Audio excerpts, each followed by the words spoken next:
Quentin Le Bourleau, bonjour. Bonjour. Alors c'est important pour l'agropole du Marot de participer à la semaine de la biodiversité?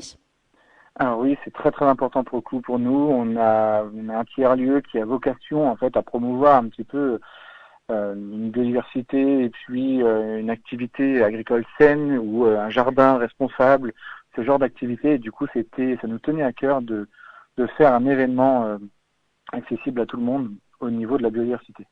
Alors il y a tout un programme qui a été établi du 19 au 23 avril, un programme riche, à commencer par un atelier de jardinage le 19 avril. C'est ça, en fait, on a essayé de faire toutes les activités seront intégralement gratuites. Ça tombe exprès pendant les vacances scolaires pour le coup, donc ça commence le mardi 19 avril à 14h30 avec un atelier de jardinage. Le but, c'est de découvrir un jardin agroécologique, un espace aquaponique, un jardin mandala, ce genre de choses, et puis pour les plus jeunes, de refaire du lien avec le jardinage, une activité entre guillemets qui se pratique de moins en moins. Et ensuite, on a un programme le mardi soir où ça sera une projection du film Terra de Yann Arthus Bertrand, donc qui sera suivi d'une petite séance entre guillemets de débriefing pour voir entre guillemets ce que les gens en pensent. Ensuite, on a le mercredi 14h30, on aura une visite des espaces naturels, donc notamment la Mare aux Demoiselles, qui est un espace riche en biodiversité que le conseil départemental a remis au goût du jour. Et puis, on s'est aperçu auprès des derniers inventaires entre guillemets des espèces qui étaient de retour en fait sur nos espaces naturels. Donc voilà, l'idée c'est de faire une visite de tout ce qu'on y retrouve et de voir et comprendre comment que sont gérés et comment vivent ces espaces. Alors, Puis, on aura des infos sur la ripisylve. Alors qu'est-ce que c'est? c'est ça, la ripisylve en fait c'est un cours d'eau, un cours d'eau qui borne en fait une haie forestière et puis c'est quelque chose qu'on avait énormément dans notre agriculture nivernaise il y a encore quelques années et c'est quelque chose qui est très riche en biodiversité, c'est une ressource vitale pour les animaux et puis la flore et ça sert entre guillemets d'abri et puis d'autoroute pour certains amphibiens aussi. Donc là voilà, ce sera l'occasion d'en savoir plus en même temps que C'est la ça. visite de la Mare aux Demoiselles. C'est ça. Donc là, le mercredi, ça sera ça. Ensuite, le jeudi 21 avril à 14h30, on retrouvera un atelier de construction hôtel et insectes où là, on a prévu avec donc, mon collègue Maxime Toriel qui s'occupe des jardins agroécologiques où là, l'idée, c'est de mettre en œuvre un peu avec le Fab Lab un côté où on autoconstruit son propre hôtel et insectes et qu'on repart avec pour mettre dans son jardin à la fin. Donc ça c'est pareil, ça a pas mal d'avantages ces hôtels à insectes. C'est ça, c'est des vraies sources d'abri à biodiversité et ça permet d'apporter de la vie dans son jardin. Et l'idée, c'est aussi en même temps d'avoir des renseignements sur qu'est-ce qui vit au sein justement de notre potager ou de nos espaces qu'on peut avoir chez nous.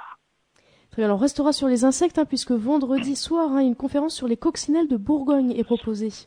C'est ça, on a Mathurin Carnet de la Société d'Histoire Naturelle d'Autun en fait qui va venir et présenter une conférence sur les coccinelles de Bourgogne en fait, montrer un peu ce que c'est que ces animaux, qu'est-ce qu'on retrouve et en fait on a une riche diversité en fait au niveau de ces insectes-là. Et puis juste après ça, entre guillemets, on aura une chasse aux insectes nocturnes. Et donc l'idée c'est de voir un petit peu quelles espèces qu'on peut trouver au crépuscule, à la nuit, qui viennent enrichir nos jardins et puis voir quelle espèce, savoir se renseigner un petit peu là-dessus. Très bien, alors le samedi 23, on se détend puisqu'il sera question de yoga en début d'après-midi. C'est ça, en fait on a deux ateliers pour le 23 avril, donc un qui sera sur toute la journée de 10h à 16h30, où là ça sera une découverte en fait de tout ce qui est NAC, donc reptiles, amphibiens, arthropodes, etc., que les terrariophiles peuvent, donc c'est le maintien entre guillemets de ces animaux-là, viendront présenter et puis faire découvrir entre guillemets, parce que c'est une passion qui est très peu commune, et puis des fois parfois pas mal comprise aussi, et donc du coup voilà, ils viendront présenter un petit peu leurs animaux et puis montrer aussi ce qui se passera le 4 et 5 juin en fait, du coup ils font leur gros salon en terrario, et donc voilà, ils pourront entre guillemets faire découvrir et de manière un peu plus personnelle et prendre le temps d'expliquer les choses plus que après. Et puis une deuxième activité qui sera, en espérant qu'il y ait un beau temps, du yoga en fait, les pieds dans le jardin pour le coup, les pieds dans l'herbe. Donc ça c'est avec Natacha Tixier en fait, et donc c'est à partir de 14h où il y aura une activité yoga dans le jardin en espérant qu'il fasse beau. Donc ça fait quand même un riche programme pour cette semaine de la biodiversité, hein. C'est un riche programme, on a essayé de cibler pour qu'il y en ait un peu pour tout le monde, que ce soit les jeunes, les moins jeunes, celui qui aurait l'esprit un peu plus scientifique, celui qui a envie de se donner un petit peu le frisson. Voilà. L'idée, c'est d'apporter, entre guillemets, un programme très riche. Et ce qui nous tenait à cœur, surtout, c'est un programme qui est accessible à tout le monde et gratuit intégralement. Très bien, donc là aussi, les inscriptions sont obligatoires pour participer? Alors sur la plupart des activités, ce qu'on va limiter le nombre des personnes, je vois même par exemple sur les ateliers de construction de terrain sec, comme les gens vont repartir avec, on a forcément, puis qu'il y aura un encadrement au niveau du bricolage, on est obligé entre guillemets de limiter le nombre de personnes. Après, il y a des choses comme la conférence ou l'atelier de NAC ou la projection du film Terra de Yann Arthus Bertrand, où là pour le coup on sera sans inscription. Mais sur le reste, oui. Très bien, alors c'est un programme et puis des informations qu'on trouve également sur votre page Facebook, hein. C'est ça, sur notre page Facebook, vous retrouvez tout ce qui est au niveau de ces deux événements-là.